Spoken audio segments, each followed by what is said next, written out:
A System of Medicine Part 3 ACG Reading A System of Medicine also welcome।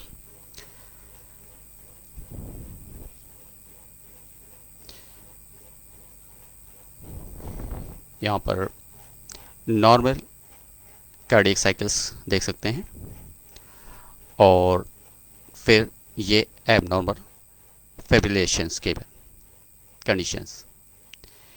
Normal और abnormal में arterial fibrillation में कितना फ़र्क है ये कंपेयर किया जा सकता है।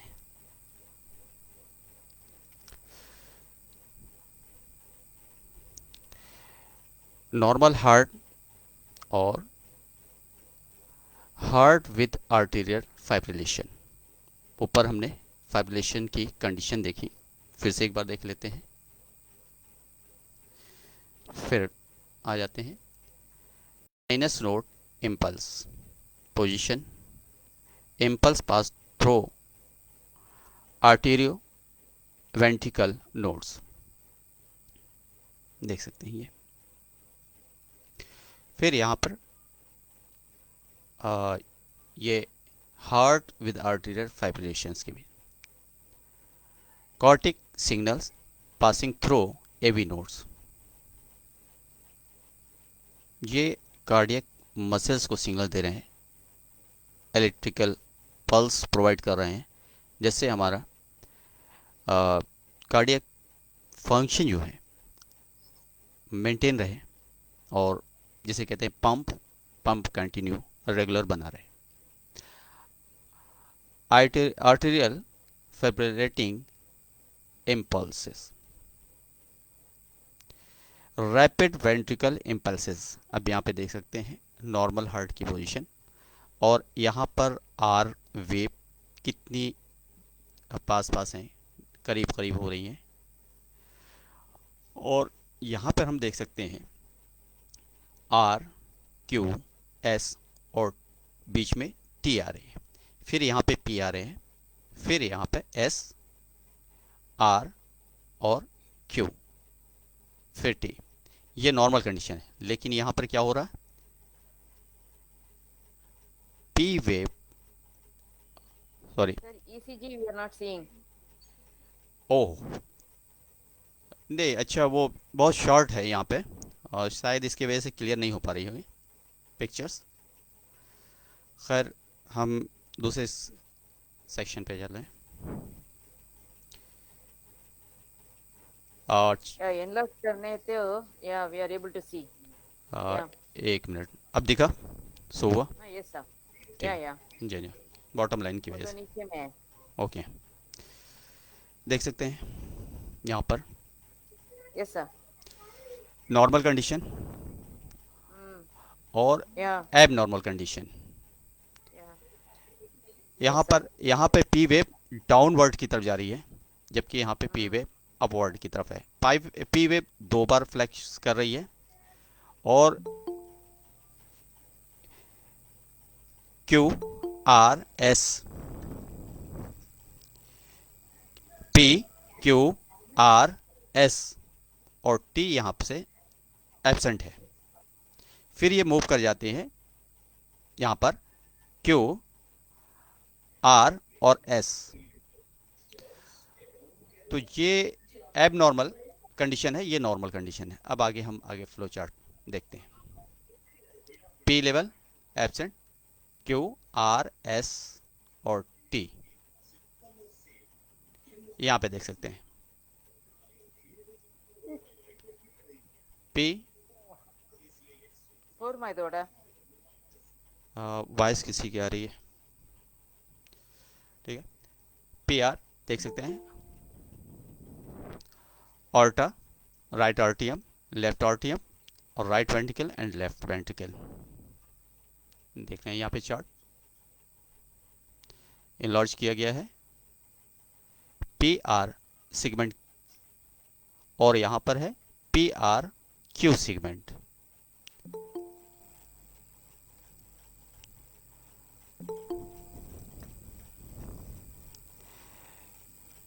इंटरवल ये इन दोनों के बीच में Q और P के बीच में इंटरवल यहाँ पे शो हो रहा है।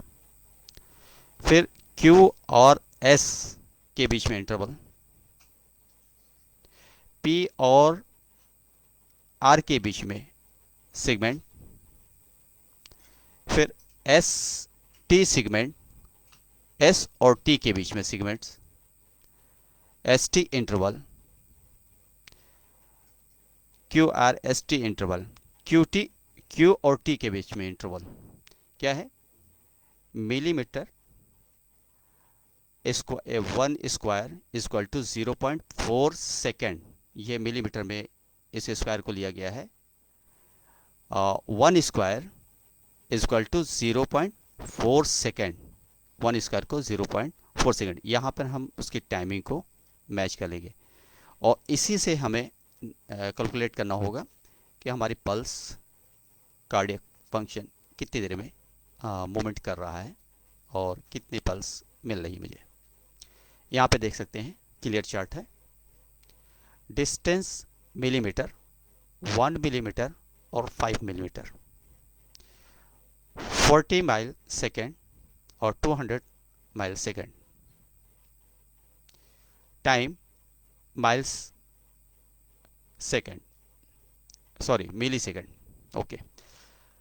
Voltage amplitude 10 millimetre, 1 equal to 1 milli volt,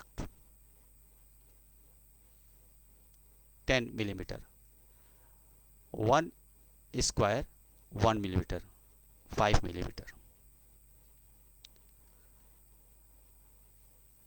दूसरे में देख सकते हैं small square,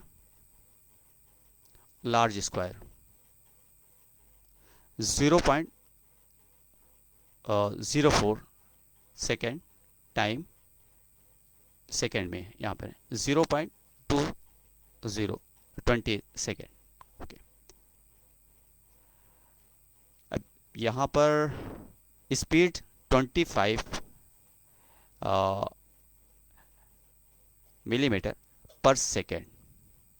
chest limb, chest जो है 10 मिलीमीटर है और लिम्ब और मीटर वॉल्व्स यहाँ पे मेंटेन हो रहा है। इसी तरीके से यहाँ देख लेते हैं स्मॉल स्क्वायर 27, कैलकुलेशन है ये, ज़्यादा हम यहाँ पे नहीं देंगे क्योंकि ये जब आपको मिलेगा तो इसी के अकॉर्डिंग आप स्टडीज़ कर लेंगे। ये पूरा फार्मूला है, स्टडीज़ करने का। 27 स्मॉल स्क्वायर यहाँ पे काउंट हो रहे हैं और 1500 से यहाँ पे डिवाइड हो जा रहे हैं, तो 55.6 पल्स है, 56 BPM आ रहा है यहाँ पे। ब्लड प्रेशर मॉनिटर, फिर 5.4 लार्ज स्क्वायर, लार्ज स्क्वायर इसमें ले रहे हैं, कवर कर रहे हैं, 300 काउंट किया जा रहा है, 5.4 55.6 56 BPM। इसी तरीके से यहाँ पर R 9x, ये R के चार्ट को देख रहे हैं, यहाँ पे भी R का ही लिया गया है। 9 beats in 10 second, 99 into 6 beat in 1 minute, multiply हो गया, यहाँ पे 54 BPM हो गया। इस तरीके से यहाँ पे स्टडीज की जाती है इस ग्राफ की। नॉर्मल आर्टेरियल फाइब्रिलेशन रिवाइज हो गया है। यहाँ पे A arterial defibrillation, defibrillator, normal abnormal, D overdrive arterial pacing, C arterial pacing, B ventricle passing, फिर dual side passing, normal abnormal. Myxoma, हाँ यहाँ पे हमें आज इसको रिवाइज कर रहे थे, तो मुझे मायोक्समा दिख गया, तो इसे थोड़ा सा इसमें इंक्लूड कर दिया। इसका तो पूरा लेक्चर अलग ही है और बनाएंगे, और उसे किसी और प्रोग्राम किसी और दिन प्ले किया जाएगा। Myxoma tumour of primitive connective tissues, normal heart है, और ये लेफ्ट आर्टीरियल मायोक्समा यहाँ पे डेवलप हो रहा है, देख सकते हैं यहाँ पे। राइट आर्टीरियल मायोक्समा, और यहाँ पे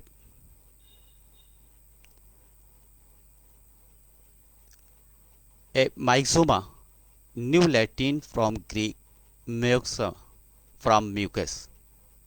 जो अभी आपने एनाटॉमी के अंदर देखा, म्यूकस मेम्ब्रेन हार्ट के अंदर इंटरनल लेयर पे पाई जा रही है, और जो हार्ट को ड्राई होने से सेव करती है और फ्लेक्सिबिलिटी बनाए रखती है, और ब्लड्स का मूवमेंट इजी होता है, स्मूथ होता है, स्मूथनेस पैदा करती है, चाहे वो इंटेस्टाइन के अंदर म्यूकस मेम्ब्रेन हो या हमारे जॉ के अंदर हो, माउथ के अंदर हो।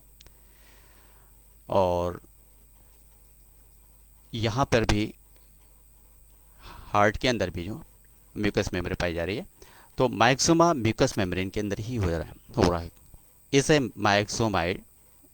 माइक्सॉइड tumour of primitive connective tissues, ये जो होता है कनेक्टिव टिश्यूज में हो रहा है। It is the most commonly found in the heart and is the most common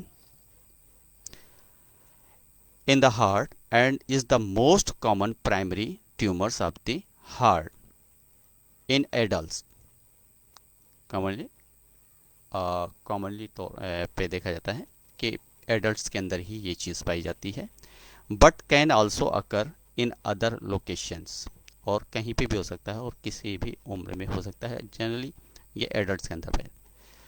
अभी तक बहुत पॉपुलर ये डिजीज़ नहीं दिखती, और ज़्यादातर ब्लड प्रेशर और इसी में रह जाते हैं ब्लॉकेज के चक्कर में, लेकिन ये भी कार्डियक प्रॉब्लम डेवलप करते हैं। और इसके ट्रीटमेंट में हमें कोई दूसरा ट्रीटमेंट नहीं लेना है। जो कल स्लाइड के अंदर ट्रीटमेंट बताया गया था, S5 C5 A3 F1, tumour है तो RE आएगा। डिज़ोल्व करने के लिए यहाँ पर RE को हम डाइल्यूट फॉर्म में, डाइल्यूट मीन्स यहाँ पर 10 ड्रॉप देना होता है, यहाँ पर हम 2 और 3 ड्रॉप्स देंगे, या फिर इस तरीके से देंगे, RE को अलग कर लेंगे, 1 ड्रॉप QID कर देंगे, दिन में 4 बार कर देंगे अलग से। रीज़न क्या है कि अगर हम एट ए टाइम 10 ड्रॉप देंगे तो कार्डियक फंक्शंस इंक्रीज़ करेगा, और ये ब्लॉकेज इन्वॉल्व हो रहे हैं यहाँ पर, और जिसकी वजह से ब्लड फ्लो नहीं हो पाएगा और कार्डियक चोकअप हो सकता है, हार्ट चोकअप हो सकता है, और डेथ हो सकती है। तो जैसे ही डायग्नोस हो, मेडिसिन, अगर हमारी मेडिसिन में तो यही क्वालिटी है, प्लैक है तो भी रिमूव कर रहा है, टिश्यू डेवलप कर रहे हैं एबनॉर्मल तो वो भी मेंटेन कर रहा है, ट्यूमर है उसमें भी काम कर रहा है, सिस्ट है उसमें भी काम कर रहा है, कैंसर है उसमें भी काम कर रहा है। और जनरली हार्ट के अंदर कैंसर नहीं होते, क्योंकि यहाँ पे ऑक्सीजन क्वांटिटी मेंटेन रहती है। जहाँ पे ऑक्सीजन डिफिशिएंसी ज़्यादा होती है वहीं पे कैंसर डेवलप होते हैं। और मसल्स का मूवमेंट कंटिन्यू होता है, रेस्ट टिश्यूज़ यहाँ पे नहीं कर पाते, जिसके वजह से जो बॉडी जहाँ पे ज़्यादा रेस्ट करती है वहाँ पर ही कैंसर के चांसेस ज़्यादा इम्प्रूव करते हैं। What cause of myxoma, cause भी यहाँ पे इंक्लूड कर दिया है। Myxoma are rare and researchers still aren't sure what caused them. The occurs more commonly in female and people is 40 and above। ये फीमेल के अंदर ज़्यादातर होता है, और 40 ईयर्स एज के बाद। अब myxoma are thought to be passed down through families genetic, और ये जेनेटिक रीज़न भी होता है। ये आप देख सकते हैं यहाँ पर ट्यूमर्स को, maxima.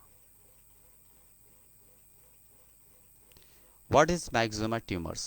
A myxoma is a non-cancerous primary heart tumor, usually regular in shape and jelly-like. In consistency, people may feel shorts of breath or faint, or they may have fever or weight loss. ये symptoms होंगे generally. Doctors confirm the diagnosis with echocardiography. तो हमारे पास तो जो भी patient आते हैं वो डायग्नोस किए होते हैं किसी दूसरे अदर डॉक्टर्स के, तो इसलिए यहाँ पे इंक्लूड है ये डॉक्टर्स वर्ड। हमें क्या करना है, रिपोर्ट जैसे चेक करते हैं, रिपोर्ट का चेक करना बहुत ज़रूरी होता है, और जितनी भी रिपोर्ट हो सारी रिपोर्ट मंगा लेनी चाहिए और सारी की स्टडीज़ करना चाहिए। अगर टाइम नहीं है तो रिपोर्ट्स को जमा कर लें, और या फिर दो पेशेंट्स के फैमिली वाले आते हैं मिलने के लिए, कंसल्ट करने के लिए, कि हम पेशेंट्स को लाना दिखाना है, कब हम दिखा सकते हैं, चेकअप करा सकते हैं, तो उनसे कह सकते हैं। हम इस तरीके से फॉलो करते हैं कि पेशेंट्स की फ़ाइल मंगा लेते हैं पहले से, और उसके टाइम निकाल के स्टडी कर लेते हैं, और जिन जिन रिपोर्ट्स की मुझे ज़रूरत होती है उन पर टिक कर देते हैं। पेशेंट्स को अगर कम फाइल है, रिपोर्ट्स कम है, तो दूसरे दिन हम बुला लेते हैं, 3 to 4 डेज़ का। अगर कॉम्प्लिकेशंस हैं तो कॉम्प्लिकेशंस की मेडिसिन दे दी जाती है, और 2 और 3 4 आफ्टर हमें उनको बुला लेना होता है। उस कंडीशन में उन पेशेंट्स की जो इम्पोर्टेंट चीज़ें होती हैं वो निकाल ली जाती हैं और उनकी कंप्लीट स्टडीज़ कर ली जाती है। फिर वो फाइल स्टडीज़ करी, अगर ये फाइल पुरानी है तो नई सारी रिपोर्ट निकलवा ली जाती है, जो इनिशियल ज़रूरी है, क्योंकि पेशेंट्स सर्वाइव करता है, कभी 5 ईयर्स होता है, कभी 10 ईयर्स से सर्वाइव करता है, और वो उसमें बहुत सी दूसरी चीज़ों की होती है, उसकी ज़रूरत नहीं होती, जो हमें ख़ास चाहिए वो रिपोर्ट हम उसमें से ले लेते हैं। और करेंट जब हम ट्रीटमेंट स्टार्ट करते हैं, अगर किसी डॉक्टर के पास से फ़ौरन आ रहा है, या 2 दिन बाद आ रहा है, या 15 दिन का गैप आ रहा है, 15 दिन के गैप वाले, 15 डेज गैप वाले पेशेंट्स को हम नई रिपोर्ट करवाते हैं, क्योंकि पता नहीं 15 दिन 15 डेज पहले कैसी पोजीशन रही हो और आज क्या पोजीशन है, हम हाथ रखते हैं उस ट्रीटमेंट पे। और इन केस अगर कोई कॉम्प्लिकेशंस बढ़ जाती है पेशेंट की लापरवाही पे, या हम जिस मेडिसिन को देने जा रहे हैं वो बहुत ज़्यादा स्ट्रांग पड़ जाती है, पेशेंट के लिए कॉम्प्लिकेटेड हो जाती है, तो ऐसी कंडीशन में पेशेंट ब्लेम करता है कि डॉक्टर ने लापरवाही की, या फिर डॉक्टर ने समझकर ट्रीटमेंट नहीं दिया, दूसरे उसके घर वाले और दूसरे मिलने वाले चढ़ाना शुरू कर देते, तो इसमें क्या है, प्रॉब्लम अपने लिए हो जाती है। तो इसलिए पहले हम रिपोर्ट को स्टडीज़ करें, उसके बाद हम ट्रीटमेंट देना शुरू करें। और क्लिनिकल पेशेंट आता है, उसे अगर कॉम्प्लिकेशंस इमरजेंसी वाली, जैसे कल रात में हमारे साथ थी, आज पेशेंट आया और उसके अंदर बहुत ज़्यादा इम्प्रूवमेंट रहा, और उसके डायबिटीज़ की भी मेडिसिन शुरू किया, और अदर्स प्रॉब्लम्स थे, पीसीओडी के भी प्रॉब्लम्स उसमें आई मुझे नज़र। कई बार ऐसा होता है कार्डियक पेशेंट्स हमारे पास आते हैं और रीज़न होता है पीसीओडी। अब हम सीधे अगर हम उसे कार्डियक पेशेंट मान करके ट्रीटमेंट करें और वो पेशेंट पीसीओडी की वजह से कॉज डेवलप कर रहा है, तो फिर हमारा ट्रीटमेंट फेल होगा, बेकार होगा, टाइम वेस्ट होगा, और पेशेंट का पैसा भी लॉस होगा, अमाउंट भी लॉस होगा। तो इसके लिए हमें अभी, जैसे कि आज का जो पेशेंट था, हमारा पर्सनल एक्सपीरियंस ये रहा, पेशेंट्स को डायबिटीज़ जब डेवलप हुई, डायबिटीज़ तो 3 इयर्स बिफोर आई थी, लेकिन उससे 2 इयर्स बिफोर उसे कार्डियक प्रॉब्लम शुरू हुई, जिसमें वो पिल्स लेना, टैबलेट लेना शुरू कर दिया। उसमें जब उसका मेनोपॉज आया, उसके ठीक 1 ईयर्स के बाद ये सारी कॉम्प्लिकेशन शुरू हुई। हम पीसीओडी के अंदर देखते हैं कि कई बार हमारे हार्मोन्स भी इनमें इन्वॉल्व होते हैं, बीपी राइज करने में, और रेजिस्टेंस इंसुलिन डेवलप करने में। तो इस तरीके से अगर हम ट्रीटमेंट डायरेक्ट शुरू करते हैं सिम्टोमेटिक, कॉजेटिव नहीं, तो ट्रीटमेंट फेल हो सकता है, रिजल्ट नहीं आ सकता। लेकिन अगर उसी को प्रॉपर रिपोर्ट करके, अब जिस पेशेंट की हम बात कर रहे हैं उसके पास पीसीओडी का कोई रिपोर्ट नहीं है, अब हमने 4 डेज़ की उसको ट्रीटमेंट दिया है, दिया तो पूरा 1 वीक का, लेकिन 4 डेज़ के बाद हमने उसको बुलाया। पेशेंट बाहर की थी, कम से कम उसे 15 डेज यहाँ पे स्टे रखना है, कह रही है रुकेंगे और फिर हम जाएंगे कंप्लीट मेडिसिन लेकर के 1 मंथ की। तो उस कंडीशन में उसे 4 डेज़ के लिए हमने बुलाया, यहाँ पे रिश्तेदार अपने रिलेटिव के वहाँ रुकी हुई है। 4 डेज़ के बाद हमें उसकी सारी फाइल चेक करनी है। अभी तो नहीं लाई थी, उसे गांव से मंगाना पड़ेगा, दूर से मंगाना पड़ेगा। उसकी रिपोर्ट चेक की जाएगी। रिपोर्ट चेक करने के आज जो मुझे उसके सारी रिपोर्ट लेने में पता चला, जो ओरली हमने पूछा, उससे क्वेश्चंस किया, तो उसके अंदर ये मुझे समझ में आया, क्लियर हुआ कि इसे पीसीओडी की प्रॉब्लम है, क्योंकि आफ्टर मेनोपॉज सारी प्रॉब्लम्स आई। और जनरली वुमेंस के अंदर आफ्टर मेनोपॉज बहुत सी प्रॉब्लम्स आती है। तो वो अगर हम ट्रीट करना चाहते हैं उसके अकॉर्डिंग, अगर वेट गेन होता है या वेट लॉस होता है या फिर और कोई कॉम्प्लिकेशन, कार्डियक कॉम्प्लिकेशंस आती है या डायबिटीज़ इम्प्रूव करता है, तो इस कंडीशन में मुझे उनकी यूट्रस की सोनोग्राफी कराना बहुत ज़रूरी होती है। यूट्रस की सोनोग्राफी के साथ साथ मुझे मिल जाती है लीवर की सोनोग्राफी, पैंक्रियाज की, स्प्लेन की और ब्लडर की, ये सारी मिल जाती है।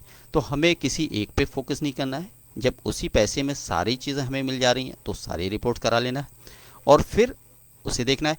सोनोग्राफी के बाद अगर कोई उसमें कॉम्प्लिकेशन, इन्फ्लामेशन या ट्यूमर नज़र आता है, फिर हम ब्लड टेस्ट के लिए लिखते हैं, क्योंकि पेशेंट आज कॉस्ट बहुत ज़्यादा है लैब टेस्ट की।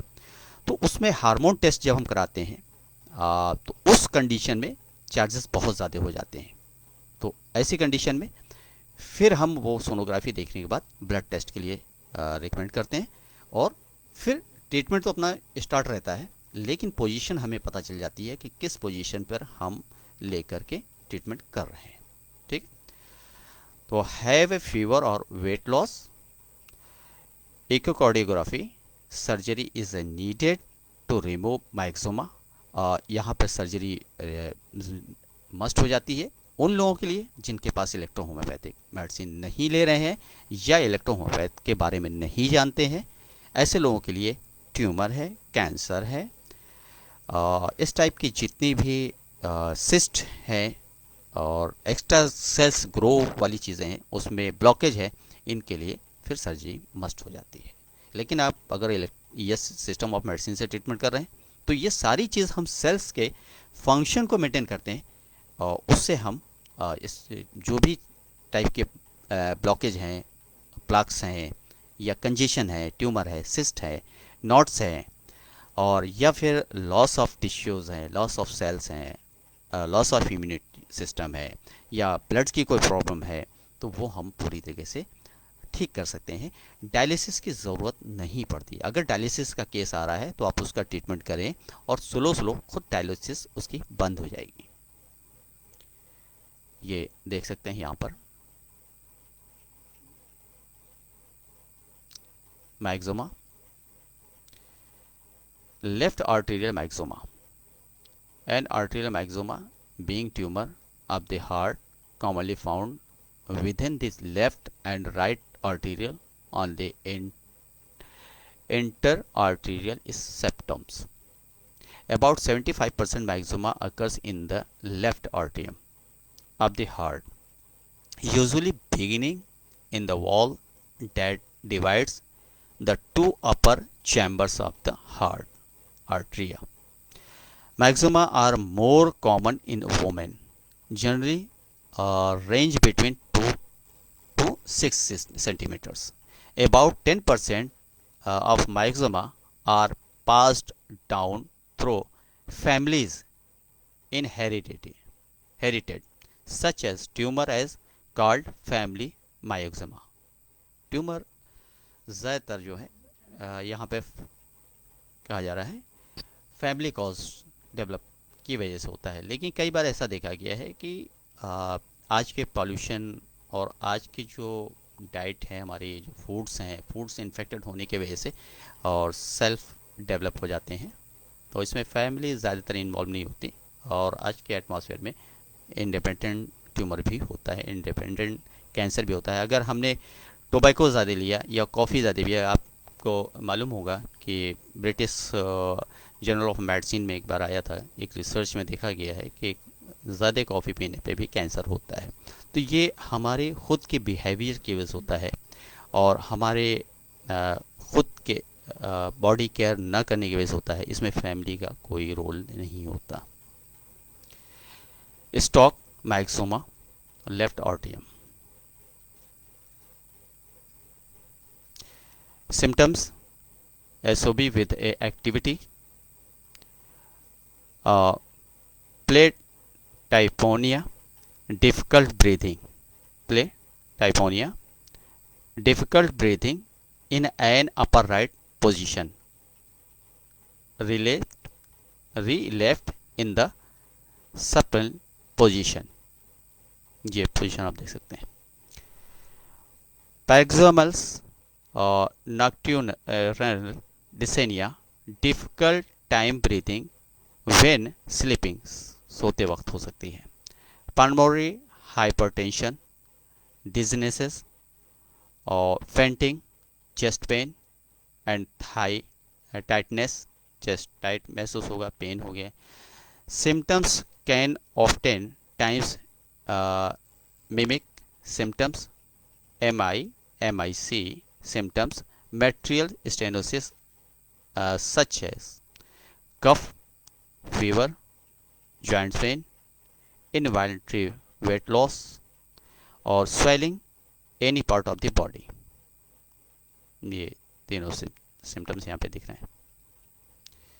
अब हमारा जो है मेन और शुरू हो रहा है जो क्यू वेव्स के बारे में। Q wave, isolated Q waves can be normal. A pathological Q wave is a less than 25% the size। ये फिर रिपीट कर रहे हैं इसलिए ये यहाँ पर हमने इसे रीड कर लिया था, लेकिन इसके जो चार्ट थे वो रह गए थे। Size of other raw R wave that follows it or less greater than 2 mm in height and greater than 40 meter second in the width। A single Q wave is not a cause for concern. Look for Q waves in an entire territory, for example anterior inferior, for evidence of previous myocardial infarction। अब यहाँ पे ये chart flow कर रहे हैं। Associate with previous myocardial infarction, इसमें क्या हो रहा है, आर वेव गायब हो जा रही है, क्यू वेव गायब है, एस वेव गायब है, ये डाउनवर्ड की तरफ आ गई है। क्यू वेव से डाउनवर्ड्स की तरफ आ गई। क्यू वेव सिर्फ मुझे दिख रही है, Q waves. R and S waves assess the R waves progression across the chest lead from small in V1 to large in V6। The transition from S more than R wave to R more than S wave should occur in V3 or V4। Poor progression, for example S greater than R through to leads V5 and V6 can be sign of previous myocardial infarction, but can also occur in very large people due to poor lead positions। यहाँ पे देख सकते हैं poor R wave progressions। ये और wave poor है, बिल्कुल down की तरफ जा रहे हैं। यहाँ पे और ज़्यादा poor R wave progression across the anterior leads. Poor R wave progression 7 chart. J point segments. The J points is a where the S wave joins the ST segment. This point can be elevated, resulting in the ST segments that follow it also being raised. This is now as high tech of or being begin earlier reproration to give its full titles is a normal variant that cause a lot of angst and confusion as it looks like ST elevation. Key point key points for assessing the joints of segments. Uh, being earlier reproration occur mostly under the age 50. Over the age of 50, ischemia is more common and should be suspected first. Suspected ischemia के लिए क्या use करेंगे, यहाँ पे हम add कर लेते हैं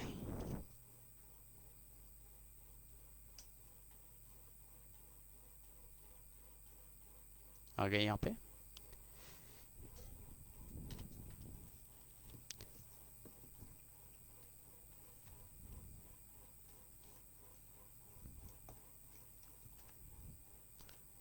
yes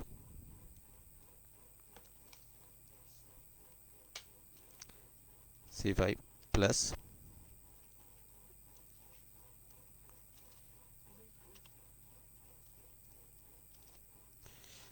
B. ये इस्चेमिया में यूज़ होगा अगर पेशेंट इस्चेमिया का आता है और कंप्लीट ट्रीटमेंट में तो हम वो सारे ट्रीटमेंट देंगे जो ऊपर हमने बताए हैं, लेकिन अगर जनरली पेशेंट्स आता है उसे इस्चेमिया आप डायग्नोस करते हैं तो उस कंडीशन में एट ए टाइम इस मेडिसिन को दिया जाएगा A3C5B। इसमें जो पेन है उसमें रिलीफ मिल जाएगा उसे। Over the age of 50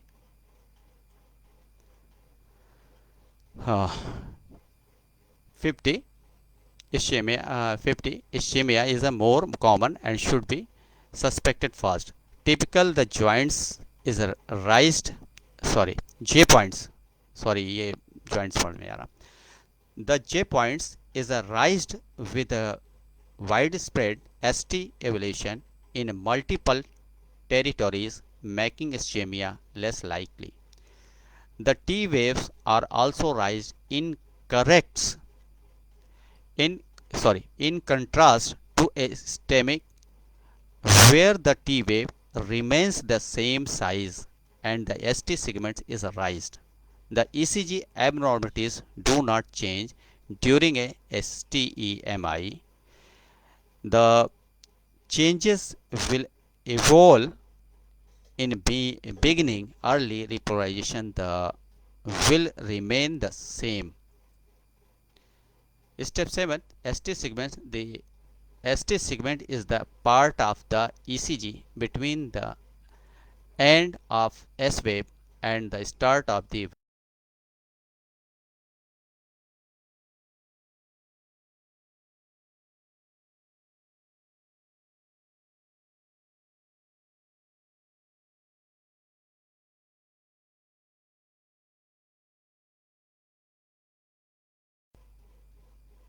QRS complex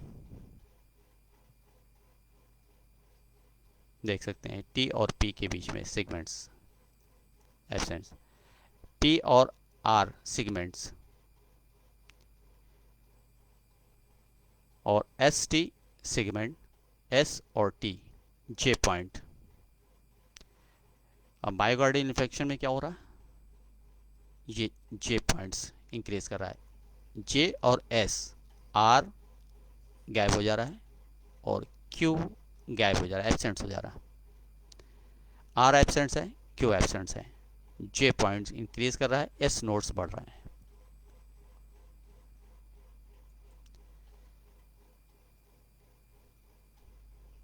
ST elevation is a significant when it is a greater than 1 millimeter, 1 small square in two or more contiguous limbs. Lead are greater than 2 millimeter in two or more chest leads. It is the most commonly caused by acute full thickness myocardial infarctions. ये myocardial इन्फाक्शंस में आया। Myocardial इन्फाक्शंस का कल हमने treatment जो cardiac functions के लिए दिया था वही रहेगा। याद है या भूल गए? अगर याद है तो एक बार रिपीट करते हैं, मुझे पता चले ये याद है किसी को। ठीक है। ST elevations. This ECG shows ST elevation across the anterior leads anterior myocardial infarction. Myocardial infections की चार्ट्स इस तरीके से दिखेंगे।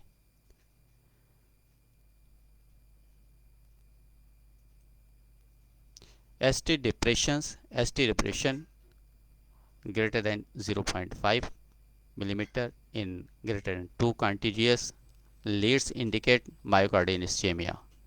ST depressions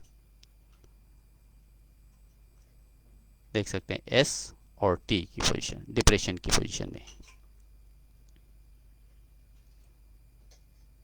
step T wave. T waves represent repolarisation of the ventricle tall. T waves are considered tall if they are 5 millimeter in the limbs, leads A and D, greater than 10 millimeter in the chest leads. The same criteria as a small QRS complex tall. T waves can be associated with hyperkalemia. Tall tended T waves hyperacute STEMI. ये पूरे classes अलग से तैयार हो रहे हैं और अलग से लेक्चर चलेंगे। इसके लेक्चर्स जब चलाए जाएंगे फिर आपको इन्फॉर्म कर दिया जाएगा ग्रुप में और फेसबुक पे। टॉल टेंटेड टी वेव्स, यहाँ पे हाइपर क्लेमिया की पोजीशन में charts. Inverted T waves. T waves are normally inverted in V1 and inversions in lead third is a normal variant. Inverted T waves in other leads are non-specific signs of wide variety of conduction ischemia. Bundle branch block V4 to 6 in LBB and V1 to V3 in RBB. Pulmonary embolism. Left ventricle hypertrophy in the lateral leads. Hypertrophic cardiopathy, widespread general illness. Around 50% of patients admitted to ITU have some evidence T waves inversions during their stay. Observes the distributions of the T waves inversions, for example anterior, lateral, posterior leads. You must take this ECG finding and apply in the context of your patients. Okay, invert T wave by phasic T wave. एक minute देख।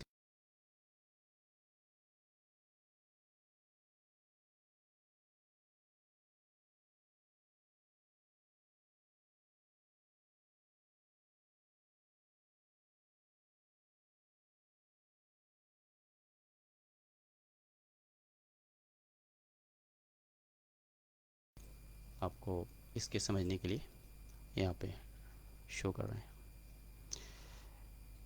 देखिए यहाँ पर सबसे पहले इस video को checkup cardiac अस्कल्टेशंस देख लेते हैं। यहाँ पे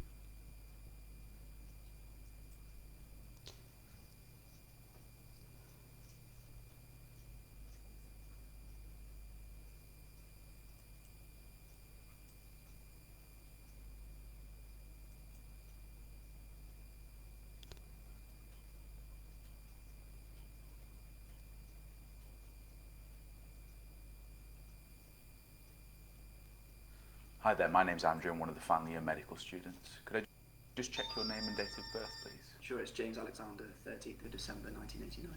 Nice to meet you, James. Today I've been asked to examine your heart. This will involve looking. ये नहीं है, ये थोड़ा लंबा वीडियो है, शॉर्ट वीडियो हम आप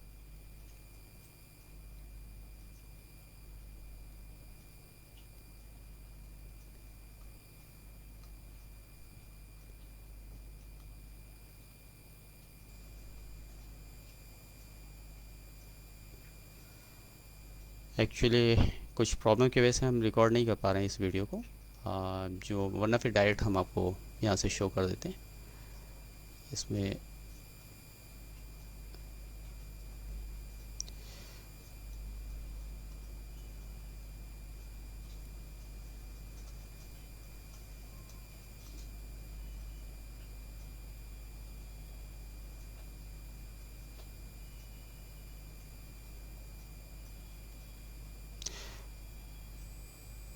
खैर वीडियो मुझे बहुत ज़्यादा ढूंढना पड़ रहा है, इसलिए अभी फ़िलहाल तो नहीं दिखा पा रहे हैं। इसी को कंटिन्यू करके 10 मिनट में ख़त्म कर देते हैं क्लास, और नेक्स्ट टाइम में हम वीडियोस एक साथ डाउनलोड कर लेंगे, फिर हम आपको दिखा सकेंगे।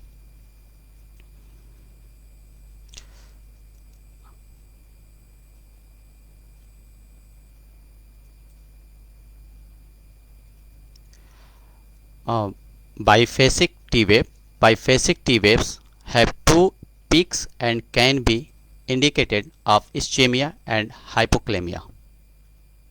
T wave R नॉर्मल है, S थोड़ा इंक्रीज कर रहा है, T अब डाउनवर्ड्स की तरफ जा रहा है।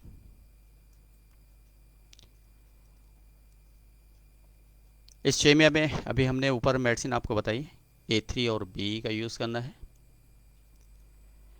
Flattened T waves are non specific signs that may represent ischaemia और electrolytes imbalance. Flattened T waves बिल्कुल फ्लैट कर जा रही है, पता भी नहीं चल रहा है टी वेव के बारे में, टी वेव कहीं पे बन भी रही है। ये किस कंडीशन में हो रही है?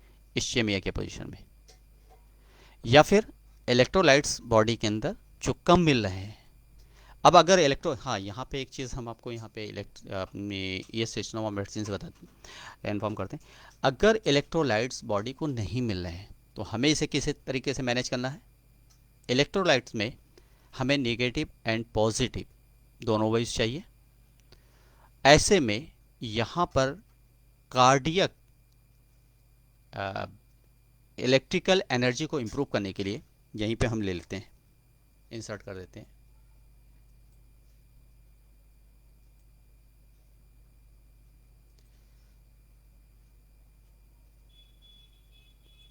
यहाँ पे क्या करेंगे? कार्डियक मसल्स को मूव करने के लिए हम S5 का यूज़ करते हैं। कभी भी कार्डियक सेल्स को मेंटेन करने के लिए हम S5 का यूज़ करते हैं। प्लस यहाँ पर सेल से मसल्स में कन्वर्ट होता है, तो सेल का इंटरनल जो फंक्शन होता है, जो इंटरनल प्रॉपर्टी होती है, वो S5 से प्रोड्यूस होती है। S5 फिजियोलॉजिकल क्रिएटर्स हैं सेल्स की, और उसे स्ट्रक्चर फॉर्म में कन्वर्ट करने वाली हमारे पास जो मेडिसिन है वो है C5। ओके, अब यहाँ पर कार्डियक मूवमेंट्स के लिए हम यूज़ करते हैं सेंट्रल सर्कुलेटरी सिस्टम या कार्डियक सिस्टम के लिए हमें हमेशा यूज़ करना चाहिए यहाँ पर A3 को। अब यहाँ पर हमें इस्चेमिया है, हम B को भी यूज़ कर सकते हैं। और अगर इलेक्ट्रोलाइट्स इम्बैलेंस है तो इलेक्ट्रोलाइट्स इम्बैलेंस में जिसमें नेगेटिव एंड पॉजिटिव दोनों फेजेस में प्रॉब्लम क्रिएट हो रही है, तो यहाँ पर हम सबसे पहले अब यहाँ पे F1 ले लेते हैं। F1 क्या है? नर्वस सिस्टम इंप्रूव करता है, न्यूरॉन्स को मेंटेन करता है, और न्यूरॉन्स वीक पड़ते हैं तो हमारी बॉडी राइगर की तरफ मूवमेंट करने लगती है, बॉडी स्लो हो जाती है, फंक्शंस स्लो हो जाते हैं। ठीक है, यहाँ पर हम दो इलेक्ट्रिसिटी में से पहले हम डब्ल्यू को लेते हैं, क्योंकि ये नेगेटिव एंड पॉजिटिव दोनों चार्ज को इंट्रासोलर बायोइलेक्ट्रिकल एनर्जी को मेंटेन करता है। तो ये यहाँ पर हम डब्ल्यू देते हैं, क्यों? नेगेटिव एंड पॉजिटिव दोनों को बैलेंस में रखने के लिए।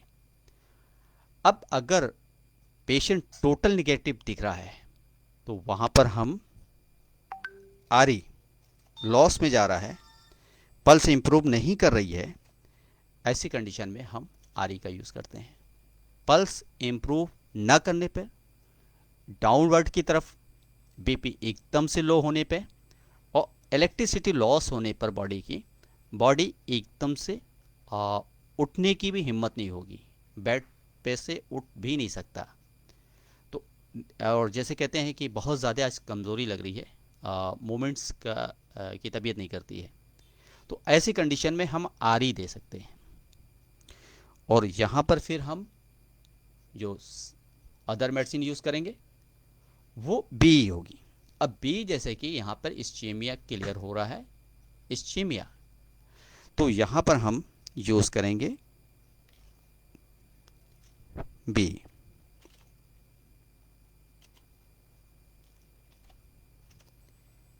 ओके, तो ये हो गया हमारा इस्चेमिया का यहाँ पे टोटल। मायोकार्डियल इन्फार्क्शन में टिश्यूज डेड होंगे, सिर्फ यहाँ पर हमने जी छोड़ रखा क्योंकि इस्चेमिया का ट्रीटमेंट है, यहाँ पे हमने लिखा है। इलेक्ट्रोलाइट्स का ट्रीटमेंट लिखा हुआ है, तो इसलिए हमने आर ई और डब्ल्यू और बी को लिया है, जी छोड़ दिया है। सर अगर जी लेते तो क्या प्रॉब्लम आती? ये जी टिश्यूज जब डैमेज हो रहे हो, और मायोकार्डियल इन्फेक्शन में टिश्यूज डैमेज होते हैं, जब टिश्यूज डैमेज हो रहे हो और डेथ हो रहे हो, डेथ ऑफ टिश्यूज कहीं भी बॉडी में हो, तो वहाँ पे जी का यूज़ करते हैं अल्टरनेट आर ई से। आर ई सर्कुलेशन को बढ़ा करके रिफ्रेश करता है सेल्स को, और जी रिपेयर करता है उस टिश्यूज को, सेल्स को। बस इतना फ़र्क है आर ई और जी के अंदर। मायोकार्डियल इन्फेक्शन में हम दो तरीके से ट्रीटमेंट देते हैं, आर ई भी देते हैं और डब्ल्यू ई देते हैं। कंडीशन देखकर, क्रॉनिक कितना है, कितना पुराना केस है, उस पर डिपेंड करता है। ये चीज़ हमारी मदर को खुद हुई थी, तो हमने सिर्फ S5, C5, A3, F1 और B दिया था, जिसमें आज तक बिल्कुल सही चल रही है। प्रॉब्लम होती है कार्डियक मौसम के हिसाब से, तबीयत के हिसाब से, एज के हिसाब से, लेकिन ये चीज़ कंटिन्यू यूज़ की जा रही है। लेकिन जब डॉक्टर ने जवाब दे दिया था, उस कंडीशन में इस मेडिसिन का यूज़ किया गया था और रेफ़र कर रहा था PGI को, लेकिन यहाँ से सब कुछ पल्स वगैरह नॉर्मल हो गई, ECG नॉर्मल होने लगी, BP नॉर्मल हो गई, उस कंडीशन में वो दूसरे दिन छुट्टी हो गई। ओके, तो ये हमारा खुद का अपना पर्सनल एक्सपीरियंस है, अपने घर के अंदर, अपनी फैमिली के अंदर है। और ये उसके बाद हमें कंटिन्यू पेशेंट्स पे भी देखा, और करीब इस बात को 10 से 12 साल हो गया है कंटिन्यू। उसके बाद से हम पेशेंट्स को भी देख रहे हैं, इसी मेडिसिन को दे रहे हैं, और इससे बहुत अच्छा रिज़ल्ट मिलता है पेशेंट्स को, और पेशेंट्स भी सेटिस्फाई हो जाता है। सर DE यहाँ पे क्या वर्क कर रही है? भी पॉजिटिव चार्ज दे रही है। कभी ऐसा होता है कि आर ई देने से, पॉजिटिव फेस यहाँ पे डेवलप करने से BP हाई हो जाता है, राइज हो जाता है, तो इस कंडीशन में BE को भी हम दे सकते हैं। Thank you sir. एक मिनट, इसे वाइट कर देते हैं, क्लियर नहीं हो रहा। ओके, और कहें तो क्योंकि ये 212 नंबर स्लाइड्स पे ये कंप्लीट हुआ है, यहाँ पे अभी तो स्लाइड्स बहुत हैं, तो नेक्स्ट एक और लेक्चर चलाया जाए, या फिर अब नेक्स्ट कुछ और टॉपिक लिया जाए एक और लेक्चर सर, इसका? वन लेक्चर में तो ठीक है सर। तो नेक्स्ट सैटरडे संडे भी इस चीज़ ही को कंटिन्यू रख देते हैं जब तक स्लाइड कंप्लीट नहीं होती है। और आज हम इस ओके सर, ओके सर। इस स्लाइड को हम आपको प्रोवाइड कर देते हैं, आप इसको अच्छे से रीड कर लेंगे, फिर उसके बाद और आपको मज़ा आएगा, इसे पढ़ने में इंटरेस्ट मिलेगा। ओके जी सर सर, जी सर। नेक्स्ट डे मैं अपने एक पेशेंट का ईसीजी आपको दूंगा जी। सर, उसको एक बार समझाइएगा। ओके, इसे पॉज कर दें। अच्छा, जो लोग प्रोग्राम को देख रहे हैं फेसबुक पर जा कर के डायरेक्ट इस प्रोग्राम को हमारे ले सकते हैं।